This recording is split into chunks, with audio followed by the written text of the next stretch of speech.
नमस्कार। इस वक्त मैं मौजूद हूँ विज्ञान भवन में, जहाँ पर भगवान महावीर की 2621वीं जन्म कल्याण महोत्सव के ऊपर एक कार्यक्रम का आयोजन किया गया है। हमारे साथ मौजूद हैं राजेश चेतन जी, जो एक कवि है।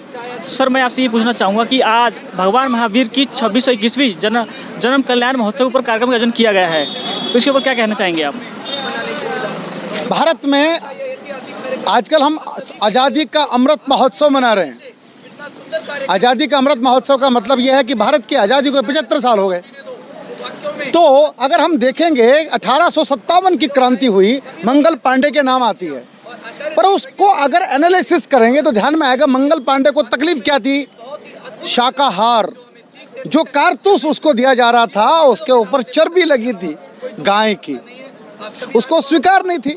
यानी कि जैनिज्म का, महावीर का जो शाकाहार का प्रिंसिपल है, उससे भारत में क्रांति हुई, जिसको कहते हैं 1857 की क्रांति।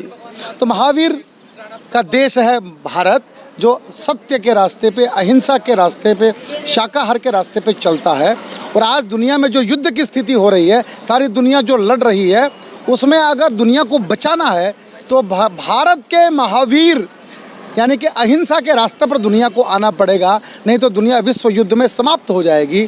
दुनिया को बचाना है तो एक ही रास्ता है, महावीर की शरण में आइए।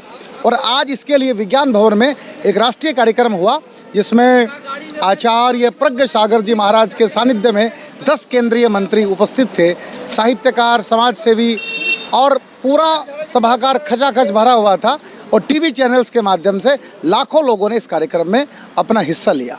सर, कहीं ना कहीं भगवान महावीर के जो सिद्धांत हैं सत्य और अहिंसा का, तो कहीं ना कहीं अपने देश हो या चाहे विदेश हो, तो उसका जो सिद्धांतों का पालन नहीं हो पाता है। आज भी धर्म और जाति के नाम पर लड़ाइयाँ होती है, हिंसा होता है, तो क्या कहना चाहेंगे आप?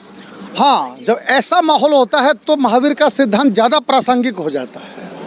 बात सही कही आपने, माहौल खराब हो रहा है, लेकिन वो माहौल इसलिए खराब हो रहा है कि महावीर की वाणी का जितना प्रचार प्रसार दुनिया में होना चाहिए था, भारत ने एक बुद्ध दिया, उस बुद्ध ने दुनिया को जीत लिया।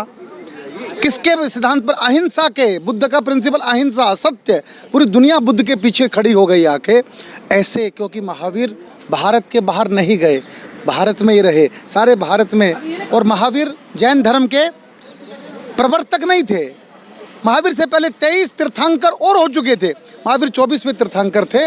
लेकिन ये बुद्ध के सिद्धांत से ये सिद्ध हो गया कि दुनिया ने बुद्ध को स्वीकार किया, तो भारत ने महावीर को स्वीकार किया। लेकिन आज के माहौल में जब सब दुनिया जब लड़ने को तैयार है, तब ज़्यादा आवश्यकता है कि महावीर के सिद्धांतों को दुनिया में प्रचारित प्रसारित किया जाए। सर, हमारा जो देश है, जो हमारे देश की विदेश नीति है, वो जो महावीर के जो सिद्धांत है, जियो और जीनो दो, इसका जो सिद्धांतों का पालन करती है, विदेश नीति का पालन करवाती है, और इसी के साथ वो विदेश नीति करती है सरकार। तो कहीं ना कहीं मैं आपसे ये पूछना चाहूँगा कि क्या जो जैन धर्म के लोग हैं और जो महावीर के और जो विचार है, सिद्धांत है, वो केंद्र सरकार को प्रस्ताव देना चाहेंगे? ये बिल्कुल देना चाहेंगे। और मैं आपको बताना चाहता हूँ, भगवान महावीर का 2550वां निर्माण उत्सव आ रहा है। आज यहाँ संस्कृति मंत्री थी मीनाक्षी लेखी, उन्होंने कहा भारत सरकार इसको उत्सव को मनाना चाहती है, दुनिया में मनाना चाहती है। जहाँ जहाँ प्रवासी भारतीय हैं वहाँ वहाँ वो उत्सव मनाए जाने की बात आज वो मीनाक्षी लेखी जी करके गई है। और एक बात मैं और कहना चाहता हूँ, आज दुनिया में युद्ध चल रहा है, यूक्रेन और रूस लड़ रहे हैं, पर एक दृश्य पूरी दुनिया ने देखा, भारत विश्व गुरु बन रहा है। जहाँ जहाँ तिरंगा लोगों ने दिखाया, पासपोर्ट बन गया, शांति का संदेश। इधर की भी बंदूकें बंद हो गई, इधर की भी बंदूकें बंद हो गई, और लोग निकल गए, क्योंकि सत्य के, अहिंसा के देश के लोग जा रहे हैं, उनको जाने दीजिए। इससे बड़ा और क्या हो सकता है भारत का सम्मान दुनिया के अंदर? तो ये सम्मान भारत का है, ये सम्मान महावीर का है, ये सम्मान सत्य और अहिंसा का है।